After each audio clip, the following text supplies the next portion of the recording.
Hello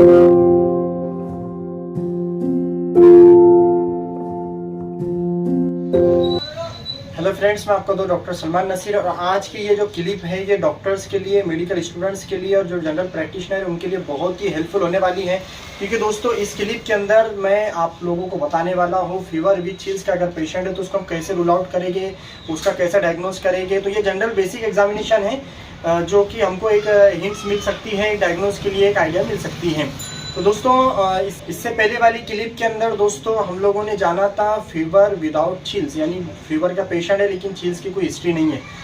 तो अब इस क्लिप के अंदर हम लोग जानेंगे फीवर विद चिल्स का अगर पेशेंट है, यानी कि बुखार के साथ ठंड बजना या राइगर्स आ रहे हैं, तो ऐसे पेशेंट को हम कैसे रूल आउट करेंगे, कैसे डायग्नोज करेंगे हम। तो कुछ बेसिक ये एग्जामिनेशन है।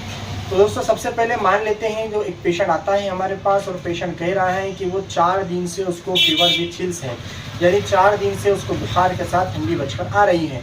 तो हमको उससे कुछ क्वेश्चन पूछना है, कुछ सवालात उससे पूछना है जिससे हमको रूल आउट होगा, हमको पता चलेगा कि इसको एग्जैक्ट क्या हुआ है। तो दोस्तों वैसे तो चिल्स या ठंडी बजने आने की बहुत सारी वजह है, लेकिन दूसरे जो साइंस या सिम्टम्स अगर हम पूछते देखते हैं पेशेंट में दिखाई देते हैं तो उसके ज़रिए से डायग्नोज में आसानी होती है। सवाल ऐसे पूछना है कि आप पूछते हैं कि आपको जो फीवर आया है और उसके साथ जो चिल्स है या ठंडी बज रही है तो वो ठंडी किस टाइप की बजती है, यानी कि रोज़ाना बजती है या एक दिन आड़ बजती है, कौन से टाइम पे बजकर आती है ठंडी ज़्यादा और कितने टाइम के लिए आती है। इस तरह के हमको सवाल पूछना है पेशेंट से। पेशेंट कहता है कि वो रोज़ाना ठंडी बजती है मुझको, या शाम के वक्त में ज़्यादा बजती है, ऐसे कुछ जो है तो जवाब देता है। फिर उसमें हमको पूछना है कि आपको सर में दर्द होता है, तो पेशेंट कहेगा हाँ सर में दर्द होता है, या फिर नहीं कहेगा, जो उसको तकलीफ होगी वो कहेगा। तो इसमें हम लोग को आसानी हो जाएगी डायग्नोज करने में कि इसको मलेरिया है शायद, या फिर इसके अलावा हमको रूल आउट करना होगा यानी कि यूटीआई को देखना होगा। उसको पूछना है कि भी तू जब यानी कि पेशाब के अंदर किसी तरह की तकलीफ होती है क्या, यानी बर्नी मिचुरेशन की कोई हिस्ट्री है क्या। इसके अलावा कहीं पर कोई अपसेस अगर है तो अपसेस की वजह से भी जो है तो इस तरह की प्रॉब्लम हो सकती है, यानी कि फीवर विद चिल्स की हिस्ट्री मिल सकती है या प्रॉब्लम आ सकती है। तो इसके साथ ही अब उसके अदर एग्जामिनेशन की अगर हम बात करें तो उसके स्केलर्स वगैरह हैं या फिर लिम्फ नोड्स के अंदर अगर कोई स्वेलिंग है वो चेक करना है।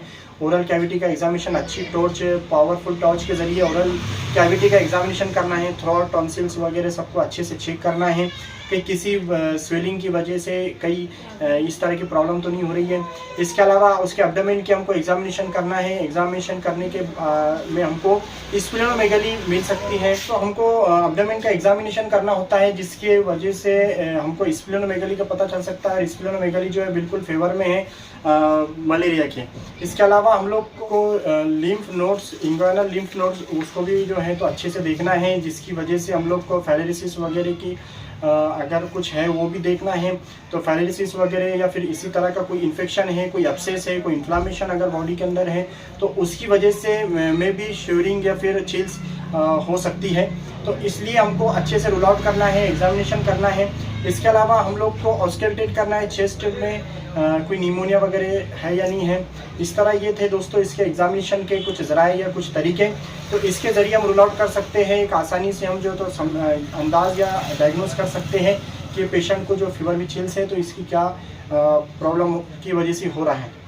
अब दोस्तों ये होने के बाद हम क्या एक्शन ले सकते हैं। एक्शन में हमको अगर ये जो भी रूल आउट होता है, हम इसके लिए जो भी एंटीबायोटिक है या फिर एंटीपायरेटिक है या फिर इसके अलावा जो भी मेडिकेशंस है वो हमको स्टार्ट करना होता है।